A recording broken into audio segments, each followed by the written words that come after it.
Hi everyone, welcome. I'm James Yotis, Preps Editor here at the Journal, joined again by Ken Sickinger, former Preps Editor, staffer here.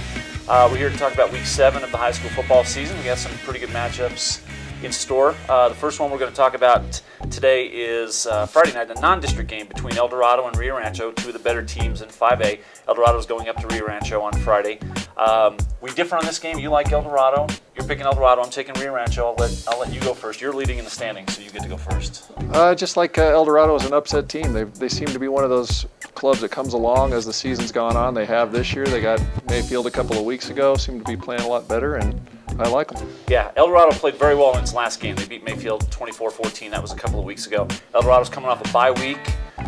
So you know it's kind of an interesting matchup because George Pacheco, El Dorado's running back, really good player. Rio Rancho may be without Ulysses Astorga, their top running back, who's a playmaker both in the running game and the passing game. His absence, if he doesn't play, would be pretty big, and that could turn the tide for El Dorado. El Dorado already has one game this year that they lost that we all expected they would win. This might be a game they win that a lot of people expected them not to win. It's not a bad pick. I'll stick with Rio Rancho. I think they'll win the game, but I would not be surprised if El Dorado won this game. Another game Friday night, a district opener at Milne Stadium in District 5, 5A, Valley and Atrisco Heritage. It's a 6-team district now that Atrisco's in it, so we've got 5 weeks of district play. Those two teams are playing at Milne on Friday night. We both like Atrisco in this game. After watching Atrisco play Rio Rancho last week, they really impressed me. They've come a long way in just a few games. Well, what Atrisco kind of reminds me of Santa Rosa in that they run an unusual offense. You only see it once, and it's kind of hard to deal with, and teams are having a hard time with it. Yeah, Rio Rancho had a terrible time trying to deal with this midline option that Atrisco runs. Their quarterback, Nate Good, he runs it very well, and his ball faking ability is tremendous. I lost him probably 4 or 5 times myself, even with the binoculars. Last week, Rio Rancho had all kinds of trouble finding the ball last week. It's a very peculiar formation, sort of a stacked I formation, and they run that option very, very well. And they've got actually a pretty good defense. They gave up 49 points to Rio Rancho, which is a little misleading. The defense actually didn't play all that bad.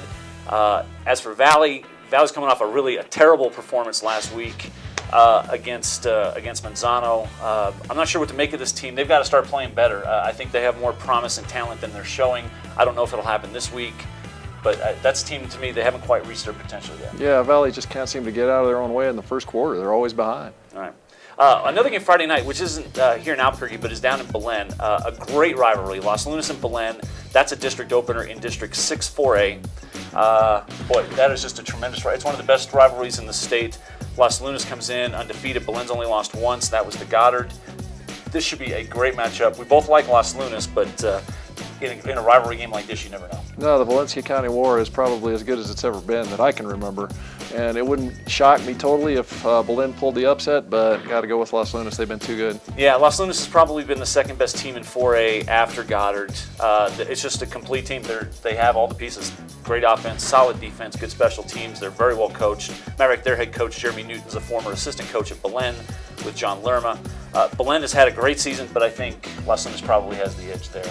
A couple of games on Saturday we want to talk about real quick. At Wilson Stadium, there's a doubleheader. La Cueva and Cibola at 1 o'clock, then Cleveland and Sandia at 5 o'clock. We'll start with La Cueva. Michael Rose, their tailback, should be back this week. They've been missing him.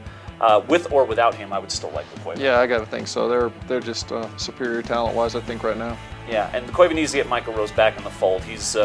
He's been one of the best running backs in the state, and having him back gives La Cueva serious championship potential. Without him, it's a little more iffy. The 5 o'clock game is probably the better game, Cleveland and Sandia. We differ on this game. You're taking the Matadors. I'm going to take Cleveland. It's two pretty evenly matched teams. Cleveland's been a little inconsistent. Hard to know what to expect from them. They play better at home than they do away from home. That's one thing that concerns me. Why do you like the Mats? Well, I think Sandia's shown good defense. They really haven't given up much all year long, and I think that's going to keep them in this game. They generally find a way to win. Yeah, Cleveland's offense is one of the better ones Sandia's seen so far, so this should be a fun matchup. I'll take Cleveland. If you want to see all our picks, look in tomorrow's journal, or I should say Thursday's journal. You can find all our picks. Ken is leading so far through Week 6. He's got a 3-game edge. I'm hoping to catch him. Anyway, until next week, I'm James Yotis. This is Ken Sickinger. Thanks. We'll see you later.